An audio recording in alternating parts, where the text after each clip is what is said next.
I'm sorry. Buhari expressed deep shock over Nnamdi Kanu's suffering in detention. Agreed to terms.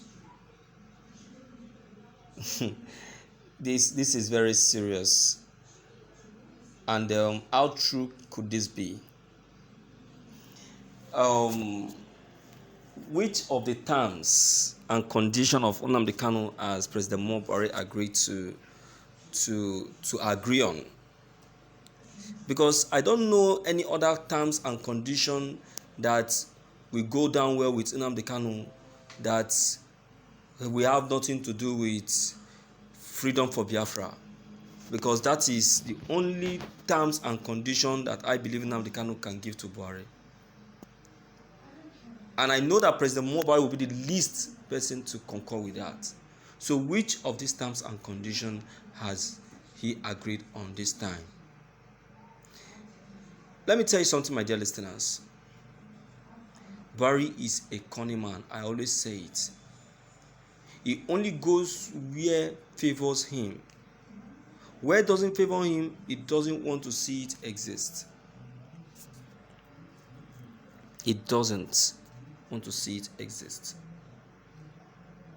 So this that he is calling for now, this reconciliation that Buhari is calling for now, I'm telling you, he is calling it because he wants something. Because he have seen possibility that Nnamdi Kanu is going to win this trial. That's what he's doing. But a lot of persons don't know. We think that he is doing it because he is feeling remorse for what he has done to the IPOB leader. Even if he's feeling remorse, he should be able to pay for the sins he has committed. Let him pay for the sins first. Every offenders, no matter what, they will be allowed to pay for their sins. The pain inflicted on Nnamdi Kanu is not a child's play. It's not a child's play. Do you understand? So, he may be sorry, but at least he should be ready to pay for his sins first. Then we can now talk. You understand? So that's just it. Let's quickly check the content and know what he's actually talking about. The president of Nigeria, Muhammad Buhari, have expressed a deep shock over the pains inflicted on Nnamdi Kanu in detention. According to him, he said yes, he agreed to keep Nnamdi Kanu in detention throughout his trial, but not to the extent of inflicting him with deep pains of this sort. He said that Nnamdi Kanu, yes, has gone through a lot, starting from the period and time of extradition till this very moment. He is paying for his sins, but this has gotten to the climax.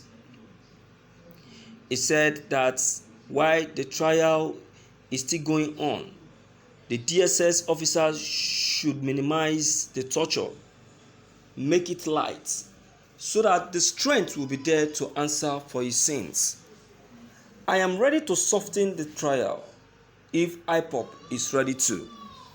He called on the DSS boss to take cognizance of all situations that will be taking place on the day of the final verdict.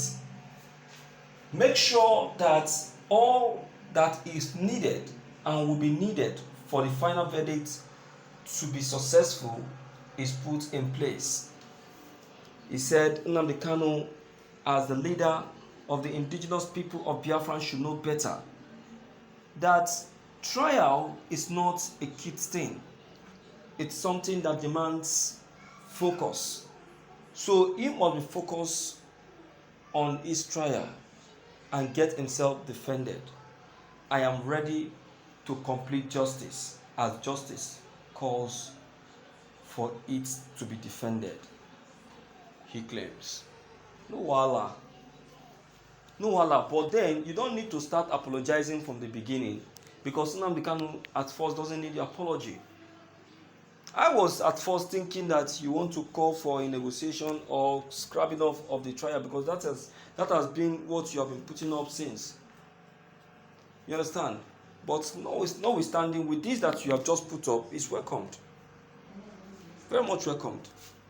But then, my dear listeners in the house, I tell you that what President Buhari has just requested for now, I tell you, is something that even he himself will not believe what is going to bring up at the later end. See, saying that this is not what you actually bargained with the DSS officers or DSS boss is a story for another tomorrow, because it is you who gave instructions to the DSS officers to deny Nnamdi Kanu of those needfuls. Even when the court has given instructions to allow Nnamdi Kanu change his clothes, the DSS officer says no. Order from above has requested that he should not be allowed to change. Who is the order from above? Please. Even when the court said allow Nnamdi Kanu to go for a medical checkup, you said no. Order from above, order that he should not be allowed to receive any treatment. Who are the order from above? So the DSS pay more attention to you than even the court they're supposed to pay attention to. Is it not the decision of the court that the DSS is supposed to be carrying out? Instead, they went on to be carrying out the decision of the executive president, an error to the highest level. That is why the Americans will always say that Nigeria, we have no law. We don't have law. Because if we have law, we know that nobody is above the law. Even the president is never above the law. He pays attention to the law. But in this country, the president is above the law. Where the law is, the president can mar it. It's crazy. Absolutely crazy. You understand? So that is why I will tell you that this very trial of Nnamdi Kanu is not controlled by the system of Nigerian law, but by the executive president. Let me hear from you. Let me know what your take and opinion on this very trial may be. Don't forget to leave down below the comment box. Click on the subscription button as well as bell button to receive more updates. Thank you.